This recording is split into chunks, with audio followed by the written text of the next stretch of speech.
During the Cold War, military planners faced a problem that, honestly, modern outdoor gear still struggles to solve. Soldiers operating in forests, mountains, and frozen ground weren't failing because they lacked insulation.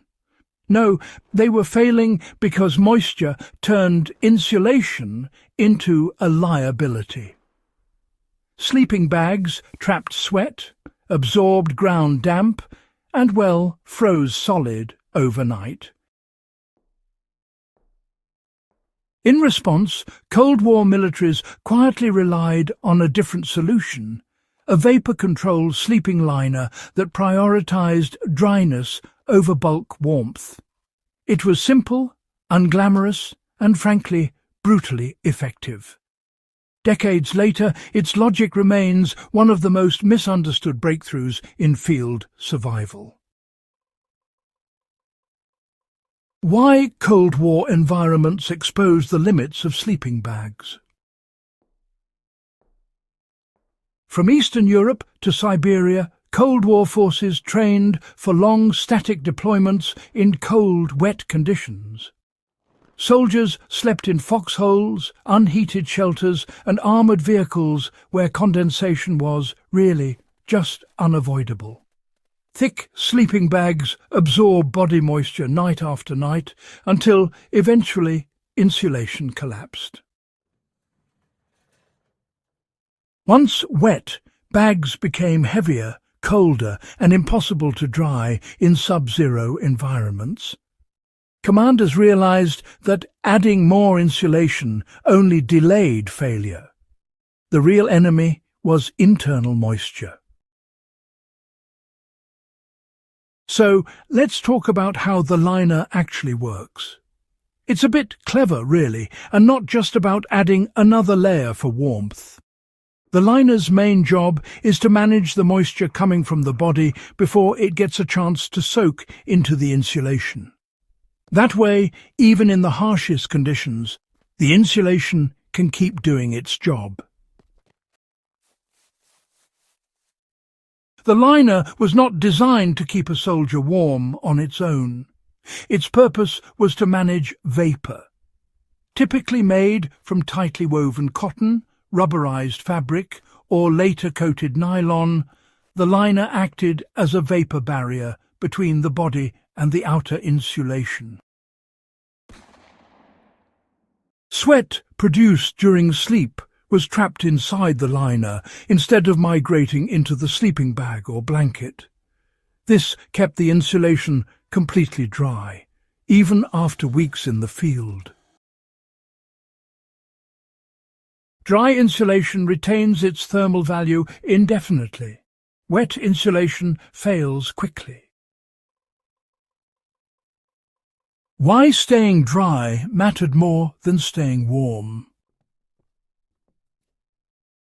Cold War research showed that a slightly cool but dry soldier survived better than a warm but damp one. Moisture next to the body leads to evaporative heat loss, rapid chilling, and frost injury. The liner forced the body to adapt by reducing sweat production during sleep. Over several nights, soldiers acclimated, perspiring less and maintaining stable body temperature. This adaptation was impossible inside traditional sleeping bags that encouraged sweating. Out in the field, condensation could quickly become a real problem, you know.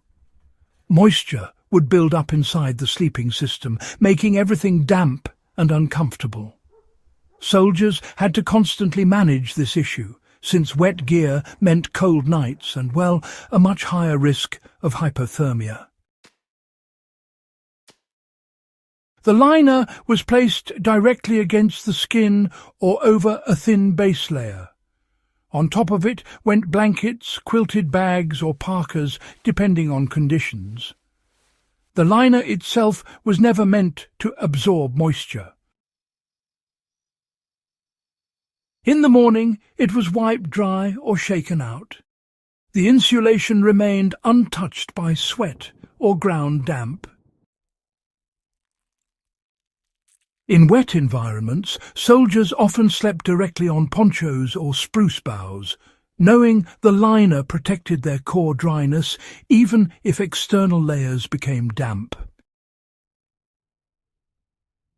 Why condensation did not become a problem inside the liner? Critics often assume vapor barriers cause internal soaking. But, Cold War tests showed the opposite when used correctly. Because the liner trapped warm, humid air close to the body, temperature remained high enough to prevent condensation. Moisture stayed in vapor form rather than liquid. The liner's smooth interior prevented pooling. This principle is still used today in high-altitude mountaineering vapor barrier systems. When you look at it, the performance of these systems, has only improved with time. Modern applications draw on the same core ideas, just with, better materials and a bit more know-how. In Arctic training exercises, liners proved decisive. Sleeping bags alone froze solid after several nights. But with liners, bags remained dry and flexible. Soldiers reported waking dry even when frost, formed on the outside of their insulation. The liner, it isolated the moisture problem to a controllable layer. In survival terms, this meant predictable sleep, preserved energy, and, reduced cold injuries over long deployments. Modern users can, replicate the Cold War liner approach using vapor barrier liners, lightweight bivy sacks, or even improvised plastic or coated fabric liners used carefully. The key is placement and discipline. The barrier must be inside the insulation, not outside. Clothing inside the liner should be minimal to avoid trapping liquid sweat. Insulation outside should be loose and dry. This method is especially effective for winter camping, emergency shelters, and long-term cold exposure. Basically, any situation where drying your gear is just impossible. Over time, though, the use of vapor barriers started to decline. Changing technology and evolving needs meant people were looking for new solutions. Still, in certain situations, especially extreme cold, the old ways can still be surprisingly relevant. As military doctrine shifted toward rapid deployment and lighter loads, vapor barriers were seen as uncomfortable and, a bit old-fashioned. Modern sleeping bags promised breathability and moisture-wicking solutions that worked well for short trips, but, they sort of failed over extended exposure. The liner system required understanding and adjustment, not just purchase. That made it less marketable, but not less effective.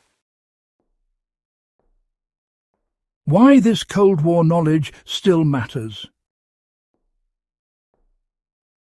Moisture remains the primary cause of cold weather failure. No fabric has eliminated sweat.